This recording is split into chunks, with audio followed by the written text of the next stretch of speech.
Hello everyone, welcome back to A to Z Study official YouTube channel. This is Ayush and जो आपकी Indian air force Agniveer वायु की classes हैं, classes 15 हो चुकी हैं, यानी 16 डेज आपके ख़त्म हो गए हैं। ठीक है, 16 डेज जो है आपके ख़त्म हो गए हैं। ओनली 9 डेज लेफ्ट है। ठीक है, 9 डेज बचे हुए हैं। एक्स एंड वाई ग्रुप के लिए, दोनों के लिए इंग्लिश के मॉक टेस्ट हो रही है। तो आई होप कि जो आपके इंग्लिश के स्कोर हैं वो थोड़े से बूस्ट हो रहे होंगे। कुछ बच्चों के नहीं हो रहे होंगे, कुछ बच्चों को कहीं-कहीं पे दिक्कत भी आ रही है, मैंने देखा है। अब देखिए, अब आप इस चीज़ के लिए कुछ नहीं कर सकते बिकॉज़ 9 दिन में आप ज़्यादा से ज़्यादा मॉक टेस्ट लगा सकते हैं और अपनी इंग्लिश को थोड़ा-सा और सुधार सकते हैं। अगर हाँ, आपके पास थोड़े से दिन होते, थोड़ा-सा समय होता, तो हम भी आपको कुछ ऐसी क्लासेस करवा सकते जो एकदम बेसिक से लेके टॉप लेवल तक होती। तो अभी जो है आप सिर्फ़ एक काम कर सकते हैं कि आप सिर्फ प्रैक्टिस कर सकते हैं और वो क्वेश्चन जो पेपर में आएँगे तो ज़्यादा सही रहेगा, ठीक है? जितने भी मैंने आपको अभी 16 दिन में क्लासेस करवाई हैं, उनमें से कुछ ना कुछ आपको पेपर में देखने के लिए मिलेगा, ठीक है? इस चीज़ की मैं गारंटी देता हूँ।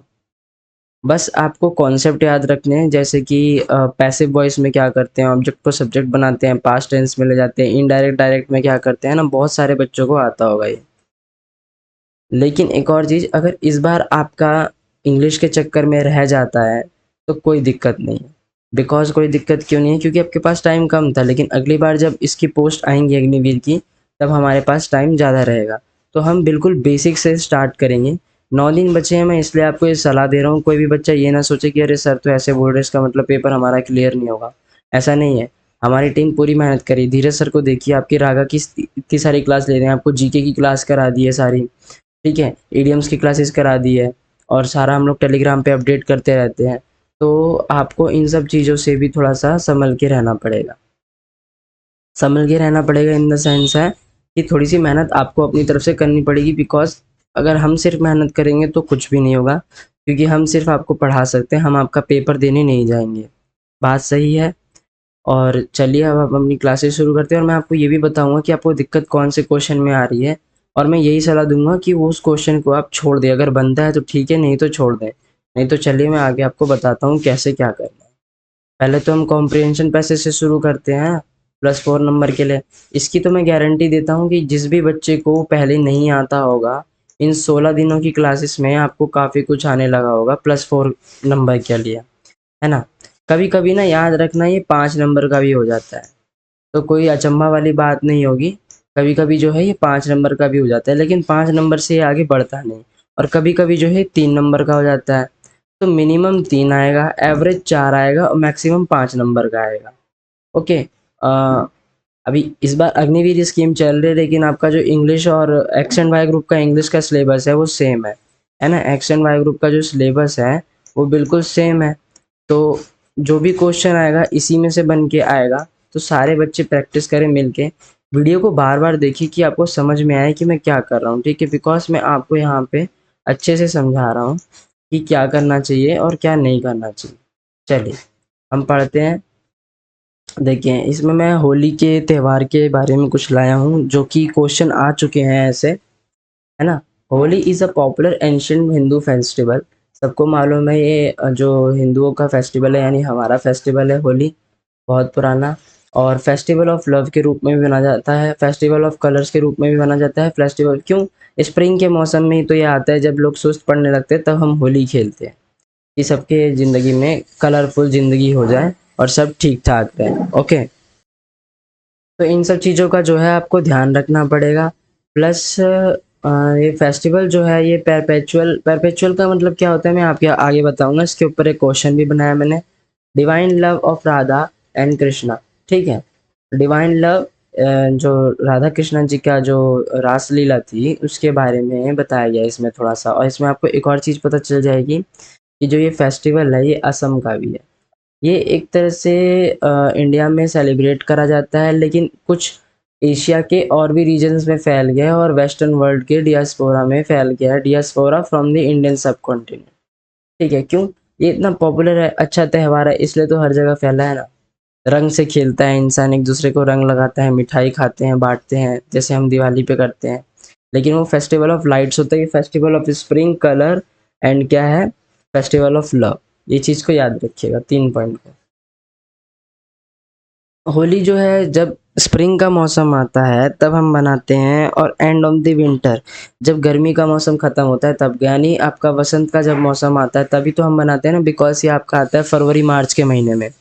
होली जब आती है तब उसके बाद गर्मी पड़ने लगती है, बिकॉज़ यही जो है होता है, सारी चीज़ें मान के चलते हैं कि हाँ, किस टाइम होली मनाते हैं, बिकॉज़ जब ठंड ख़त्म होती है तभी हम होली मनाते हैं, तभी वसंत का मौसम भी ठीक होता है। सॉरी, वसंत का मौसम आता है, इसमें हमें ठंड भी कम लगती है, गर्मी भी कम लगती है, उसके बाद गर्मियाँ शुरू हो जाती हैं। ब्लॉसमिंग ऑफ लव, इसका भी मतलब मैं आपको बताऊँगा, लेकिन आपको आगे रुकना पड़ेगा, इसके लिए भी क्वेश्चन है। And it is a festive day to meet others, लोगों से मिलना, खेलना, हँसना, लोगों से, और लोगों को जो है भरोसा करना, उनको माफ़ करना, और रिलेशनशिप्स जो होती हैं, मतलब जो रिश्तेदारी होती है उसको वापस से ठीक करना। फाल्गुन के महीने को कहते हैं हम, है ना? फाल्गुन यानी आपका फरवरी से मार्च के महीने को फाल्गुन कहा जाता है, उस महीने में ही ये पड़ता है। जो फर्स्ट इवनिंग होती है होली की, उसे कहते हैं होलिका दहन। जो डीमन यानी जो होलिका राक्षसनी थी, उनको हम जलाते हैं ना, होलिका दहन में सब जाते हैं, और या फिर उसको छोटी होली भी आजकल के लोग कहने लगे हैं। हालाँकि वो छोटी होली नहीं होती है, ये तो आजकल के लोग कहते हैं, उसको होलिका दहन कहते हैं। जो उसके अगला दिन होता है हम उसे ही होली कहते हैं। अब देखिए यहाँ पे होली, रंग वाली होली, डोल पूर्णिमा, धुलेटी, धुलैंडी, उकुली, मंजलकुली, योसांग, सिग्मो और फागवा, ये सब चीज़ें इसके नाम हैं, तो इसके नाम ज़रूर याद रखिएगा। इसमें से कुछ भी क्वेश्चन बन सकता है, जो मैंने क्वेश्चन बनाए हैं वो देखिए। अब इसमें से एंटोनिम ऑफ परपेचुअल, एंटोनिम क्या होता है परपेचुअल का? एंटोनिम मतलब तो पहले जानिए, अपोजिट होता है, ठीक है? एंटोनिम मतलब क्या होता है? अपोजिट। देखिए आपको नहीं पता परपेचुअल क्या होता है ना, मुझे पता है क्या होता है, ऐसा मान लेते हैं। The festival celebrates the perpetual and divine love of Radha है कृष्णा। अब देखिए राधा एंड कृष्णा क्या है यहाँ पे? इटर्नल है ना? मरने के बाद और मरने के पहले चले आएंगे, क्योंकि भगवान है। अगर भगवान है तो इटर्नल हो गए, इंटरनल हो गए तो अनलिमिटेड हो गए, ठीक है? परपेचुअल का यहाँ पे क्या मतलब हो गया? एवरलास्टिंग मतलब हो गया। एवरलास्टिंग का मतलब भी क्या होता है? अनलिमिटेड, यानी जो जिंदगी तक एकदम आगे चले। ओके, अब जो है इसका जो उल्टा क्या हो जाएगा, वो हो जाएगा ट्रांजिएंट, ठीक है? ट्रांजिएंट, ट्रांजिएंट मतलब होता है समय तक खत्म हो जाना, किसी छोटे समय काल के लिए रहना। क्वेश्चन नंबर 2, क्वेश्चन नंबर 2 क्या है? ब्लॉसमिंग ऑफ लव के बारे में इधर क्या जो ऑथर है उसको क्या कह रहा है? तो ये कह रहा है कि एक healthy development of love among people. Because यहाँ देखिए, blossoming of love and for many it's the festive day to meets other play and laugh, ठीक है? ये सब चीज़ें हैं, तो वो मिलते हैं, वो आपस में मिलते हैं, अपना क्या बोलते हैं, रिश्तेदारी को ठीक करते हैं, तो ये सब क्या आ जाता है यहाँ पे? यही आ जाता है ना, अ प्रोमाइजिंग और healthy development of love among people. चलिए क्वेश्चन नंबर 3 की ओर बढ़ते हैं। होलिका दहन या फिर छोटी होली किस दिन मनाया जाता है? तो फर्स्ट इवनिंग ऑफ होली, है ना? होली की जो पहली शाम होती है उसको, यानी होली के एक दिन पहले वाली शाम। क्वेश्चन नंबर 4, यहाँ पे होली के बारे में क्या सच नहीं है? तो फेस्टिवल ऑफ लाइट सच नहीं है, मैंने कहा था ना, ये तीनों स्टेटमेंट याद रखिएगा। फेस्टिवल ऑफ लाइट्स तो कहते हैं दिवाली को। चलिए क्वेश्चन नंबर, यही वो क्वेश्चन है जिसमें सबसे ज़्यादा बच्चों को हार्ड लगता है, लेकिन अगर मेरी मानो तो ये सबसे ज़्यादा इजी है, लेकिन हार्ड इसलिए क्योंकि आपने कभी प्रैक्टिस ही नहीं करी, ना हमें टाइम मिला। ओके, मैं आपको इस क्वेश्चन की इतनी प्रैक्टिस करवा दूंगा, इतनी प्रैक्टिस करवा दूंगा ना, कि आपको जो इतने भी अगले एग्जाम में क्वेश्चन आएगा, आप एग्जाम में इन क्वेश्चन को एकदम आग लगा दोगे इन क्वेश्चंस में, इन द सेंस कि मतलब असली का आग नहीं, मतलब इन क्वेश्चंस को एकदम क्रैक कर दोगे। कुछ बच्चों को लगता है कि जो वो बना लेते हैं ना वही सही रहते हैं, लेकिन वो कुछ कभी कनेक्ट वर्ड इसमें करते ही नहीं और फिर मुझे बोलते हैं। हालांकि ये सच नहीं है, ठीक है? कुछ चीज़ें आपके हिसाब से नहीं चलती हैं, इसलिए नहीं चलती हैं कि मैं आपको जो है बताता हूँ क्यों नहीं चलती है। अब देखिए शी नेवर रिस्पेक्टेड, यहाँ पे ये है तो लोगों को लगेगा कि एस से चीज़ शुरू की, हाँ ऑप्शन भी एस से दिया हुआ है, लेकिन यहाँ पे शी नेवर रिस्पेक्टेड के बाद जो है that she had been helped by a man, did she realise, ये क्वेश्चन थोड़ी, अगर यहाँ पे क्वेश्चन मार्क होता तो यहाँ पे देखिए हाँ तब सही रहता, बिकॉज यहाँ पे नेवर है तो इसका मतलब ये नेगेटिव है, नेवर है तो मतलब नेगेटिव है तो मतलब पॉजिटिव से एंड होगा। मैंने आपको एक क्लास में बताया था, आपको लोगों को याद होगा। ओके, अगर यहाँ पे क्वेश्चन मार्क ही नहीं है तो हम कैसे लगा सकते हैं कि उल्टा चलेगा ये। तो इसको अगर मैं बनाऊं तो ये बनेगा डिड शी रियलाइज, क्या उसे पता चला कि वो, यानी आर, कि वो उसी इंसान से मदद ली है, that she had been help by a man, कि उसके उसकी जो मदद है वो उस इंसान के द्वारा करी गई है जिसने उसे ज़िंदगी में कभी भी इज़्ज़त नहीं दी। तो क्या हो जाएगा, PRQS, ऐसे बनता है ये। आप लोग को बहुत ज़्यादा हार्ड क्वेश्चन लगता है ये, आप लोग बहुत ज़्यादा कन्फ्यूज़ रहते हो इसमें, लेकिन मेरी मानो तो सबसे ईज़ी क्वेश्चन है ये, 1 नंबर फ्री का नंबर है। जिसका दिमाग लग गया वो फ्री का। इसी क्वेश्चन के बारे में कह रहा था, अगर बनता है तो ठीक है, नहीं बनता तो छोड़ देना, गलत आंसर करके मत आना, मैं नहीं चाहता आपका नेगेटिव आंसर हो। ठीक है, चलिए आगे बढ़ते हैं। Question number 6। अब बनाने के बाद ना एक और काम कर लेना कि इसको थोड़ा सा हिंदी में कन्वर्ट करके देख लेना कि क्या बोला जा रहा है क्या नहीं बोला जा रहा, और मेरी ये नेगेटिव पॉजिटिव बातों का भी ध्यान रखना। चलिए, सब्स्टिट्यूट यानी one word, general pardon of political offenders, तो उसको क्या कहते हैं, हम कहते हैं एमनेस्टी। और हाँ, एमनेस्टी से याद आया कि कुछ लोग मेरे को कह रहे थे कि नोशनल ही होगा, बिकॉज यही गलत है, और इसको बच्चे नेशनल से कंफ्यूज हो रहे थे। देखिए, नेशनल और नोशनल दोनों अलग अलग चीजें हैं। इसका मतलब होता है आइडिया, इसका मतलब होता है राष्ट्र, देश। ठीक है, आइडिया और देश में फर्क है कि नहीं है। नोशनल और नेशनल दोनों अपनी जगह पे सही है। गलत क्या था उसमें, उसमें गलत था कोलोसल, जिसकी स्पेलिंग गलत थी। तो इन सब चीज़ों को थोड़ा सा ध्यान रखा करिए। ठीक है, अब यहाँ पे मैं आपको कुछ वर्ड्स के मतलब बता देता हूँ, नहीं तो आप फिर कंफ्यूज हो जाएंगे, तो मेरा तो काम हो गया फिर। एमनेस्टी क्या होता है, ऑफिशियल पार्डन फ्रॉम किसी पॉलिटिकल राजनीतिक संबंध से। अफर्म का मतलब क्या होता है, अम, जोरदार या फिर सार्वजनिक रूप से, है ना, वर्ब होता है।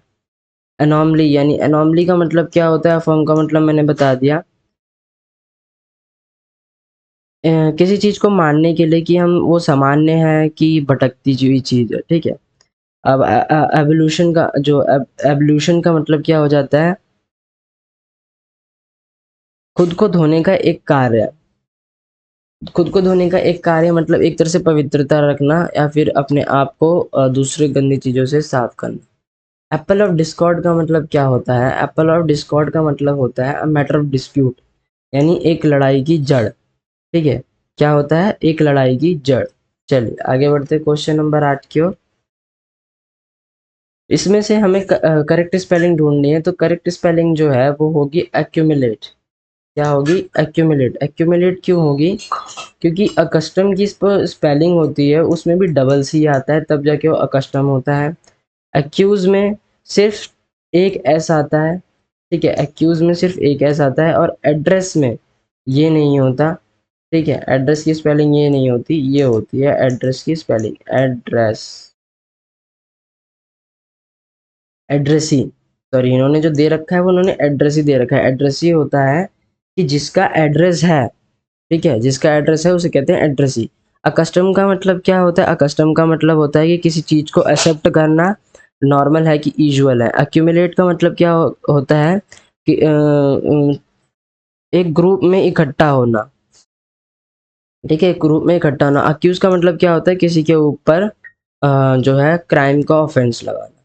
ठीक है, क्वेश्चन नंबर 9। लूसिड का मतलब क्या होता है, लूसिड का मतलब होता है अंडरस्टैंडेबल। ठीक है, समझदार, है ना, जिसको हम समझ सके उसको कहते हैं। क्विक मतलब जल्दी, करेक्ट मतलब सही। अब बैक मतलब क्या होता है, बाय सरप्राइज, बाय सरप्राइज होता है अब बैक मतलब। ओके, चलिए नेक्स्ट क्वेश्चन की ओर बढ़ते हैं, क्वेश्चन नंबर 10। और जिनके पास बुक है वो खूब प्रैक्टिस करे अच्छे से। मेरे ख्याल से जिनके पास बुक है शायद वही इन क्वेश्चंस को बना भी पा रहे ढंग से, लेकिन चिंता मत करिए, आपका भी मैं कर दूंगा ऐसा कि आपको कम से कम तो 17 नंबर तो आराम से आप ले आओगे। अपोजिट, अपोजिट बताना है इसका, किसका, मिजरेबल का। मिजरेबल का मतलब होता है सैड। ठीक है, और इसका ना एक और सिनोनिम होता है, वो भी लिख लेना, डोलफुल। ठीक है, तो इसका जो एंटोनिम यानी अपोजिट होगा वो होगा चेयरफुल, है ना, खुशी वाला बंदा ही तो होगा। डिसमल मतलब क्या होता है आपका, डिसमल मतलब होता है किसी मूड का डिप्रेशन में आना, उसका मतलब भी सैड ही होता है। मेलनकोली का मतलब क्या होता है, इसका मतलब भी सैड होता है, ठीक है, इसका मतलब भी क्या होता है, सैड होता है, इसका मतलब भी फीलिंग सैड होता है, वो फुल का मतलब भी फीलिंग क्या होता है, सैड होता है, ठीक है। तो इतने सारे सिनोनिम्स हैं, इनमें से याद कर। चलिए क्वेश्चन नंबर 11। वो लड़की जो कि एक स्लगिश थी, स्लगिश मतलब होता है आलसी थी, है ना, वो लड़की जो आलसी थी उसको क्या दिया गया है, एक प्राइज दिया गया है। तो हम यहाँ पे आलसी के लिए एक शब्द इस्तेमाल करते हैं, आलसी के लिए एक शब्द इस्तेमाल करते हैं, हम ये वाला करेंगे आपका नोट्रियसली, ठीक है। नोट्रियसली का मतलब क्या होता है कि कोई फेमस हो। अब वो आलसी थी इसलिए फेमस थी, अब डेंजर थोड़ी होगी, सैड थोड़ी होगी, सीरियस थोड़ी होगी, है ना। वो फेमस थी इसलिए उसे क्या मिला है, अवार्ड मिला है। फेमस थी किसके लिए, आलसी बनने के लिए। चलिए सॉरी, आगे बढ़ते हैं। Question number 12। The report of the tsunami near by, जो सुनामी की रिपोर्ट थी उसने विलेज को क्या कर दिया, डिस्ट्रेस में डाल दिया, है ना। डिस्ट्रेस, डिस्ट्रैक्ट नहीं करा, ना सरप्राइज करा, ना एंथ्यूज करा, उसे उन्हें परेशान कर दिया, डिस्ट्रेस में डाल दिया। डिस्ट्रैक्ट का मतलब होता है किसी चीज पे ध्यान खींचना, सरप्राइज का मतलब होता है किसी चीज को देख के खुश होना।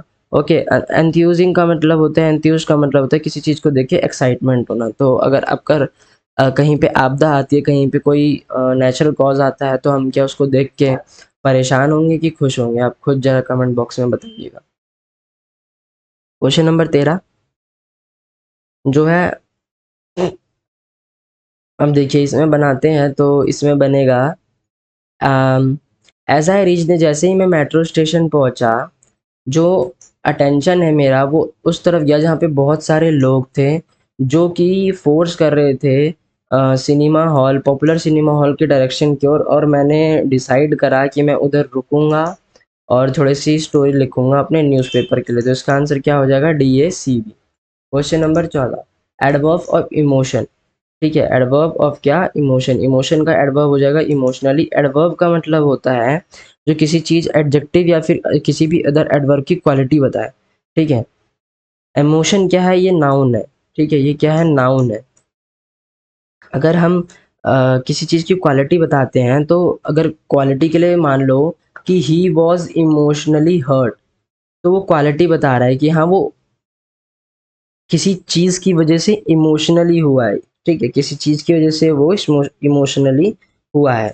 ओके, और जो इमोशनल है, ये इमोशनल, हाँ ये इमोशनल, ये एक एडजेक्टिव है, क्या है, एडजेक्टिव है, एडजेक्टिव। और जो ये है ये इसका बहुवचन है यानी प्लूरल है। चलिए आगे बढ़ते, question number 15। Fill in the blank सबसे आसान क्वेश्चन होते हैं, इसमें आप 3 से 4 नंबर आराम से ले सकते हैं, बिकॉज इसके क्वेश्चन भी 3 से 4 ही आते हैं। The Indian football team is efficient and hard working, ठीक है, यहाँ पे कनेक्ट करने के लिए क्या आएगा, है एंड हार्ड वर्किंग, बट नहीं आएगा क्योंकि एफिशिएंट और हार्ड वर्किंग उसको दोनों बोल रहा है ये। येट का मतलब होता है अभी, और दो को मतलब होता है हालांकि, ठीक है। दिस इज दी, अब देखिए यहाँ पे लॉन्गर, लॉन्ग, मोर, लॉन्ग, लॉन्गेस्ट है, तो अगर यहाँ पे सबसे लंबा और ये हेयर बता रहा है तो वहाँ पे वो सबसे बड़ी बोट होगी, तो क्या हो जाएगा यहाँ पे आंसर, लॉन्गेस्ट, सबसे लॉन्गेस्ट जो है ये बोट है। Question number 17। एरर फाइंड करते हैं। Vipin is smarter enough to clear this examination without any extra effort, तो इसमें गलती कहाँ पे है मालूम है, स्मार्टर, स्मार्टर नहीं आएगा, यहाँ पे ए में गलती है, यहाँ पे स्मार्ट आएगा। क्या आएगा, स्मार्ट आएगा। स्मार्ट क्यों आएगा आपको बताता हूँ। विपिन इतना स्मार्ट तो है, ठीक है, इतना स्मार्ट तो है कि एग्जामिनेशन को क्लियर कर ले। अभी स्मार्टर का मतलब क्या हो गया कि वो कुछ ज़्यादा ही स्मार्टर है।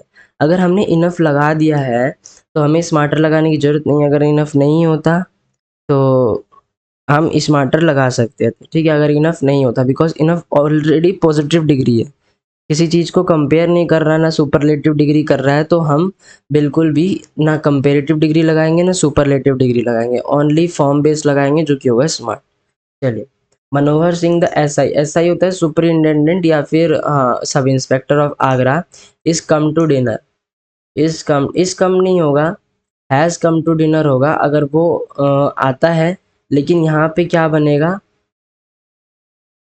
हैज़ कम टू डिनर, और कम भी नहीं होगा, ये केम होगा, ठीक है, बिकॉज अगर मैंने हैज़ हैड लगाया तो ये पास्ट में चला जाएगा तो ये केम हो जाएगा, यानी वो आया था, लेकिन ये बता रहा है कि वो आएगा, तो जो है बी फॉर्म में गलती है ना, बी फॉर्म में गलती है, यहाँ पे कमिंग हो जाएगा, is coming to dinner, because इसके बाद क्या आता है, आईएनजी आता है, सबसे सुटेबल फॉर्म है पता करने का, है ना। इसके बाद क्या आता है, आईएनजी आता है, he is seeing, is are am के बाद जो होता है, देखिए मैं इधर लिख देता हूँ, is, I am playing, I am eating, सब में आईएनजी आता है ना, इज एम आर के बाद जो भी वर्ब होगा, ठीक है, जो भी वर्ब होगा उसमें आईएनजी लगा देना, ठीक है, जो भी वर्ब होगा उसमें आईएनजी लगा देना, और प्लस क्या आ जाएगा आपका ऑब्जेक्ट, प्लस क्या आ जाएगा आपका ऑब्जेक्ट, और यहाँ पे क्या आ जाएगा आपका सब्जेक्ट। चलिए आगे बढ़ते हैं, क्वेश्चन नंबर 19। डॉक्टर ने पेशेंट से कहा कि अपने हेल्थ का थोड़ा सा ध्यान रखिएगा, तो डॉक्टर तो एडवाइस करते हैं, अगर डॉक्टर एडवाइस करते हैं तो डॉक्टर ने बिल्कुल कहा ही कहा है, ना कि उसको कहा है कि वो शायद अपना रखे, ठीक है, तो यहाँ पे आंसर क्या हो जाएगा, ऑप्शन नंबर 4, बिकॉज यहाँ पे देखिए यहाँ तक सब सही है। 2 आएगा बिकॉज एडवाइस करा है, ठीक है, 2 आएगा बिकॉज एडवाइस करा है, तो ये गलत हो जाएगा। Take care of their health नहीं आएगा, वो बहुत सारे लोग नहीं, हिज हेल्थ आएगा, तो ये क्या हो जाएगा, सही हो जाएगा। चलिए आगे बढ़ते हैं, क्वेश्चन नंबर 20 की ओर। I will place my arm around her shoulder, तो ये एक्टिव वॉइस है, ये क्या है, एक्टिव वॉइस है, अब हम इसे पैसिव वॉइस की ओर करना है, तो जो माई आर्म है, यानी जो शोल्डर है ये ऑब्जेक्ट है, हर शोल्डर ऑब्जेक्ट है, और जो माई आर्म है वो सब्जेक्ट है, तो माई आर्म जो है पहले आएगा, माई आर्म देखिए किस में पहले आ रहा है, तो ऑप्शन नंबर 2 अपने आप एलिमिनेट हो गया, ठीक है, और प्लस ये सेकंड फॉर्म है क्योंकि दूसरा लोग बोल रहा है, ओके, क्या बोल रहा है, और he will place her arm around, ये तो गलत ही है पूरा, है ना, ये तो पूरा गलत ही है, तो ये माई आर्म वुड भी नहीं आएगा, विल है तो विल भी हो जाएगा, है ना, तो विल भी, यानी ये दोनों भी गलत हो गए, क्वेश्चन नंबर ऑप्शन नंबर 1 सही होगा, माई arm will be placed around her shoulder, okay. चलिए क्वेश्चन नंबर आपके ख़त्म हो गए हैं, वीडियो को लाइक कर दीजिएगा, जो कि आप बहुत लोग कम करते हैं, डाउट हो तो पूछ लीजिएगा, ठीक है, डाउट कमेंट बॉक्स में आप पूछ सकते हैं, प्लस इसको शेयर कर दीजिएगा, इसको क्या कर दीजिएगा, शेयर कर दीजिएगा अपने ग्रुप्स में अपने फ्रेंड्स को, ताकि इसे रीच मिल सके, सब्सक्राइब करके बेल आइकन बटन प्रेस करिएगा लेटेस्ट नोटिफिकेशन के लिए, ऐसा लिंक होगा डिस्क्रिप्शन में, वहाँ पे पीडीएफ मिल जाएगी, बिकॉज वो टेलीग्राम का ग्रुप है, आप उसे क्लिक करेंगे, लिंक को ज्वाइन कर लेंगे, और टेलीग्राम ग्रुप पे अब फ्री क्विज चला दिए, धीरज सर के थ्रू चलती है वो तो आपका फ़ायदा है, आपको कुछ ना कुछ क्वेश्चन उसमें से भी देखने को मिल जाएंगे, और प्लस 1 मिनट सॉरी, और आपको कुछ ना कुछ उसमें से जो है प्रैक्टिस करने के लिए भी मिल जाएगा, ठीक है, प्लेलिस्ट की लिंक बना दी है, उसका भी लिंक डिस्क्रिप्शन में, उसके आगे प्लेलिस्ट लिखा हुआ है, और जो देखिए ये इसकी भी आंसर की मैंने आपके लिए बना दी है, ठीक है, अब बाकी कल की क्लास में मिलते हैं, जय हिंद जय भारत।